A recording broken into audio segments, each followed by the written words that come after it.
Hello everyone, welcome back to my channel unique recipes by Jasmine. আজ আমি খুবই মজাদার একটি পিঠার রেসিপি আপনাদের সাথে শেয়ার করতে চলেছি, আর সেটা হচ্ছে রসবরা। এই পিঠাটি খেতে যেমন মজা তেমনি বানানো অনেক বেশি সহজ। পারফেক্ট রসবরা রেসিপিটা তাহলে চলুন আমরা দেখে নেই। এখানে আমি নিয়ে নিয়েছি 1 লিটার গরুর দুধ। আপনারা চাইলে পাউডার মিল্কও ব্যবহার করতে পারেন। এই পিঠাতে কোনো রকম পানি ব্যবহার করা যাবে না, তাই আমি গরুর দুধটা 1 লিটার পরিমাণ নিয়ে নিয়েছি। এরপর আমি নিয়ে নেব 6টা মুরগির ডিম। নিয়ে নিয়েছি 6টি মুরগির ডিম। আপনারা চাইলে এখানে হাঁসের ডিমও ব্যবহার করতে পারেন, সেক্ষেত্রে 4টা ডিমই যথেষ্ট। এরপর আমি নিয়ে নিলাম 250 গ্রাম সুজি। এরপর আমি নিয়ে নেব 250 গ্রাম চিনি। আর এখানে কিন্তু চিনিটা আমার চিনির শিরা তৈরি করার জন্যই নিয়ে নেওয়া। সবগুলো উপকরণ গুছানো হয়ে গেলে এবার আমি চুলাতে চড়িয়ে দেব ওই 1 লিটার দুধ। এতে আমি দিয়ে দেব স্বাদ মতো কিছুটা লবণ।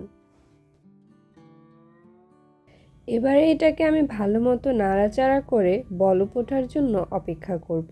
দুধে বলক চলে আসলেই এর মধ্যে আমি দিয়ে দেব সুজিটা।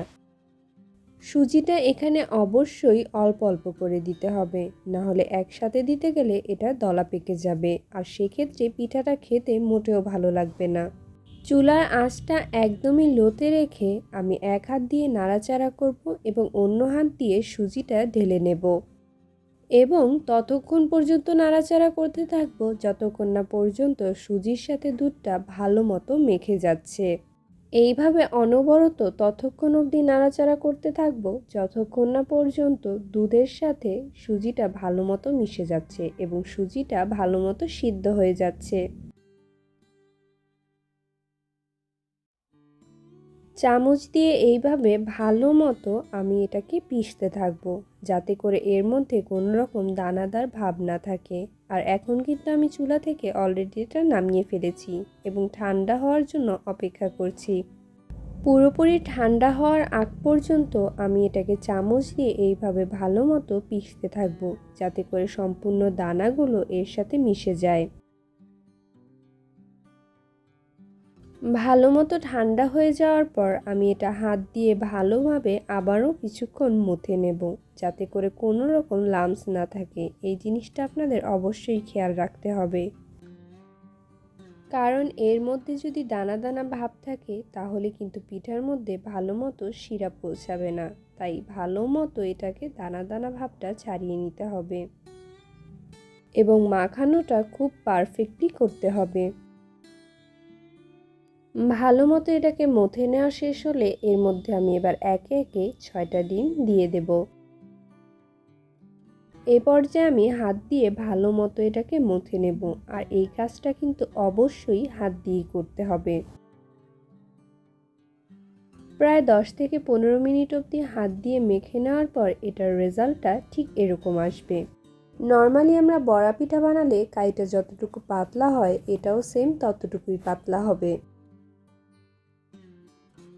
এখন আমি একটি বাটিতে করে 3 কাপ পরিমাণ নর্মাল পানি নিয়ে চুলাতে বসিয়ে দেব। আর এটা হচ্ছে চিনির শিরা তৈরি করার প্রসেস। চিনির শিরা আমরা কম বেশি সবাই করতে পারি। এর মধ্যে আমি দিয়ে দিলাম 2টা তেজপাতা। আমি তেজপাতাগুলোকে ছিঁড়ে দিয়েছি, আপনারা চাইলে আস্তও দিয়ে দিতে পারেন। দিয়ে দিচ্ছি 6টা এলাচ। এলাচগুলোকে ভালো মতো ভেঙে তারপর দিয়ে দেবেন এবং আরও দিয়ে দেব প্রায় 5-6টা পরিমাণ দারচিনি। এই মশলাগুলো দেওয়ার ফলে পিঠাটার ফ্লেভারটা অনেক বেশি সুন্দর আসে, আর তাই এগুলো ব্যবহার করা। এবারে আমি এতে দিয়ে দিলাম 250 গ্রাম চিনি। একটা কথা মনে রাখবেন, এখানে কিন্তু আমি 3 কাপ পানির সাথে 250 গ্রাম চিনি ব্যবহার করেছি। আর এই সিরকাটা কিন্তু অবশ্যই লাল বর্ণ হয়ে যাওয়ার পরই আমি নামিয়ে ফেলবো। এটাকে কিন্তু আমি অতটা ঘন করব না, শিরাটা কিন্তু একদমই পাতলা হবে।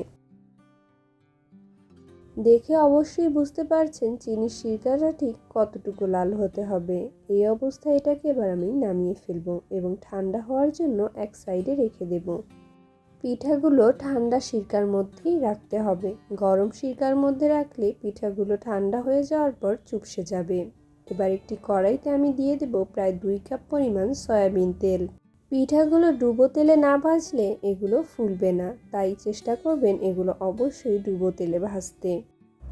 তেলটা ভালো মতো গরম হয়ে যাওয়ার জন্য অপেক্ষা করব এবং তেলটা ভালো মতো গরম হয়ে যাওয়ার পর আমরা বড়া পিঠা ঠিক যেইভাবে দেই তেলের মধ্যে ঠিক সেমভাবে আমি এর মধ্যে দিয়ে দেব।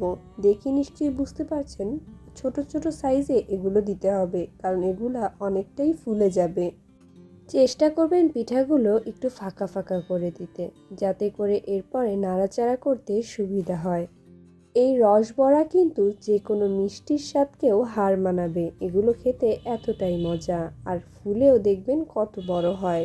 এগুলো মাশাআল্লাহ এত ফোলে যে দেখতে অনেকটা গোলাপজামুনের মতোই দেখা যায়। এই পর্যায়ে কিন্তু চুলাটা মিডিয়ামে রেখে দেবেন, না হলে পিঠার উপরের পাশটা পুড়ে যাবে এবং ভিতরটা কাঁচাই রয়ে যাবে। চামচ দিয়ে এবার এগুলোকে আমি ভালো মতো উল্টে পাল্টে দেব এবং ভালো মতো একটা লালচে বর্ণের করে ভেজে নেব। আর হ্যাঁ, যেহেতু আমার চ্যানেলটি একদমই নতুন, তাই আমার চ্যানেলটিকে প্লিজ সাবস্ক্রাইব করে রাখবেন এবং পাশে থাকা বেল আইকনটি প্রেস করে রাখবেন, যাতে করে আমি নতুন কোনো ভিডিও দিলে সবার আগে পৌঁছে যায় আপনার কাছে। আর ভিডিওতে লাইক কমেন্ট করতে কিন্তু ভুলবেন না। আর আমি একটি নতুন ফেসবুক পেজ খুলেছি, সেটা আমি ওপরে মেনশন করে দেব। আপনারা প্লিজ আমার ফেসবুক পেজটিতে ফলো দিয়ে রাখবেন। আপনারা এইভাবে পাশে থেকে আমাকে সাপোর্ট করলে আমি চেষ্টা করব এইভাবে নতুন নতুন রেসিপিগুলো আপনাদের সাথে প্রতিনিয়ত শেয়ার করতে, খুবই সিম্পল এবং ইজি উপায়ে। পিঠাটা যখন এরকম লালচে বর্ণের হয়ে আসবে, তখনই এগুলোকে আমি আস্তে আস্তে উঠিয়ে ফেলবো এবং এই গরম গরম অবস্থাতেই এগুলোকে আমি সিরকার মধ্যে দিয়ে দেব। পিঠাগুলো সিরকার মধ্যে দেওয়ার ঠিক 5 মিনিট আগে সিরকাগুলোকে একটু গরম করে নেবেন। হালকা গরম সিরকার মধ্যে এই পিঠাগুলোকে দিয়ে দেবেন। এইভাবে সিরকার মধ্যে পিঠাগুলো দিয়ে দেওয়ার পর কিন্তু বেশিক্ষণ অপেক্ষা করবেন না। প্রায় 5 থেকে 7 মিনিট অপেক্ষা করার পর এগুলোকে উঠিয়ে ফেলবেন। তৈরি হয়ে গেল আমার সুজির রসবড়া। দেখলেন তো কতটা ইজি, এবং এটা খেতে কিন্তু অনেক বেশি মজা। যদি আমার এই রেসিপিটি পুরোপুরি ফলো করেন, তাহলে আশা করি একদম পারফেক্ট একটি রসবড়া বানিয়ে ফেলতে পারবেন। আর এর স্বাদ কিন্তু গোলাপ জামুনের চেয়েও কোনো অংশেই কম নয়। আর এখন আমি আপনাদের দেখিয়ে দেব এটা ঠিক কতটা রসালো। আমি একটি পিঠা উঠিয়ে নিচ্ছি চামচ দিয়ে, তারপর দেখুন এটাকে কেটে দেখাচ্ছি এটার ভিতরটা ঠিক কতটা রসে ডুবুডুবু করছে। দেখলেন তো কতটা রসালো এবং কতটা সফট এই পিঠাটি, এবং খেতেও অনেক মজা। আশা করি এই রেসিপিটা আপনারা বাসায় অবশ্যই ট্রাই করবেন এবং ভালো লাগলে অবশ্যই ভিডিওতে একটি লাইক দিয়ে দেবেন। আল্লাহ হাফেজ।